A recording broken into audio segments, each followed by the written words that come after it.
Typing शुरू होगी 3 second बाद। स्टार्ट। जहां अपील न्यायालय के न्यायाधीश राय के बारे में समान रूप से विभाजित हों, वहाँ प्रक्रिया डैश। जब इस अध्याय के अधीन अपील उच्च न्यायालय द्वारा उसके न्यायाधीशों के न्यायपीठ के समक्ष सुनी जाती है और वे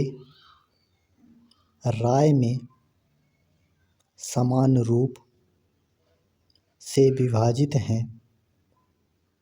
तब अपील उनकी रायों के सहित उसी न्यायालय के किसी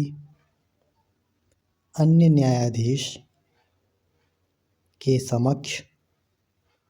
रखी जाएगी और ऐसा न्यायाधीश, ऐसी सुनवाई के पश्चात, जैसी वह ठीक समझे, अपनी राय देगा और निर्णय या आदेश ऐसी राय के अनुसार होगा, परंतु यदि न्यायपीठ गठित करने वाले न्यायाधीशों में से कोई एक न्यायाधीश या जहां अपील इस धारा के अधीन किसी अन्य न्यायाधीश के समक्ष रखी जाती है, वहाँ वह न्यायाधीश अपेक्षा करे तो अपील, न्यायाधीशों के बृहत्तर न्यायपीठ द्वारा पुनः सुनी जाएगी और विनिश्चित की जाएगी। अपील और आदेशों पर निर्णयों का अंतिम होना डैश। अपील में अपील न्यायालय द्वारा पारित निर्णय या आदेश धारा 377 और धारा 384 की उपधारा 4 या अध्याय 30 में उपबंधित दशाओं के सिवाय अंतिम होंगे, परंतु किसी मामले में दोष सिद्धि के विरुद्ध अपील का अंतिम निपटारा हो जाने पर थी, अपील न्यायालय धारा 378 के अधीन दोष मुक्ति के विरुद्ध उसी मामले में पैदा होने वाली अपील को अथवा धारा 377 के अधीन दंडादेश में वृद्धि के लिए उसी मामले से पैदा होने वाली अपील को सुन सकता है और गुणागुण के आधार पर उसका निपटारा कर सकता है। Full stop. अपीलों का उपशमन डैश धारा 377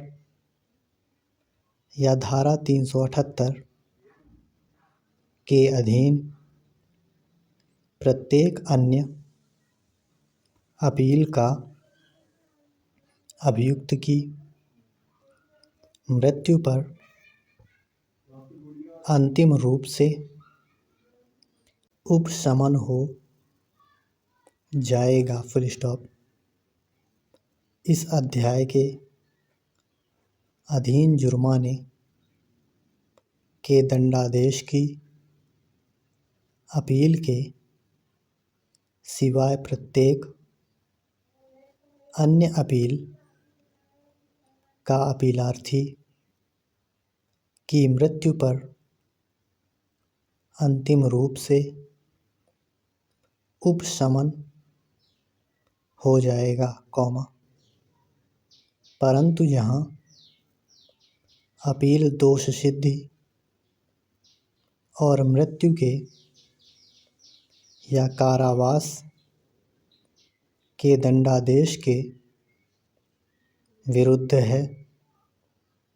और अपील के लंबित रहने के दौरान अपीलार्थी की मृत्यु हो जाती है, वहाँ उसका कोई भी निकट नातेदार अपीलार्थी की मृत्यु के 30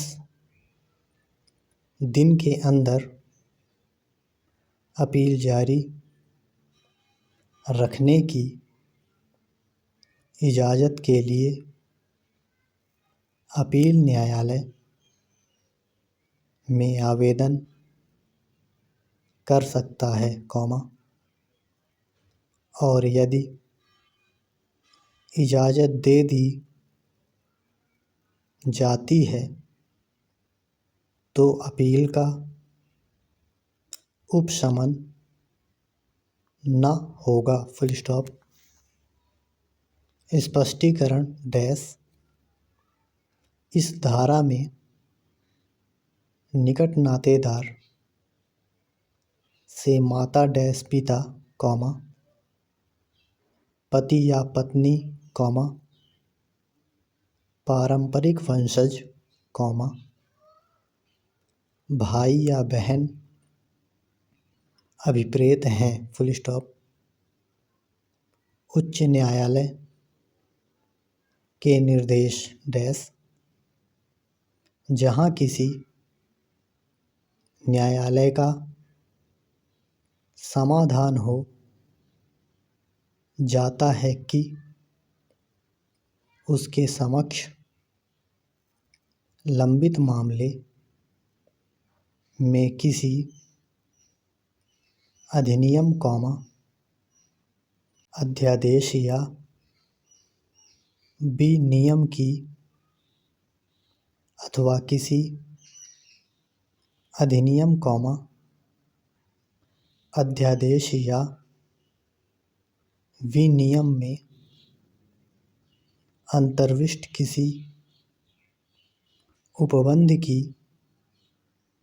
विधि मान्यता के बारे में ऐसा प्रश्न अंतर्ग्रस्त है, जिसका अवधारणा उस मामले को निपटाने के लिए आवश्यक है, और उसकी यह राय है कि ऐसा अधिनियम अविधिमान्य या अप्रवर्तनशील है, किंतु उस उच्च न्यायालय द्वारा, जिसके वह न्यायालय अधीनस्थ है, या उच्चतम न्यायालय द्वारा ऐसा घोषित नहीं किया गया है, वहाँ न्यायालय अपनी राय और उसके कारणों को उल्लिखित करते हुए मामले का कथन तैयार करेगा और उसे उच्च न्यायालय के विनिश्चय के लिए निर्देशित करेगा।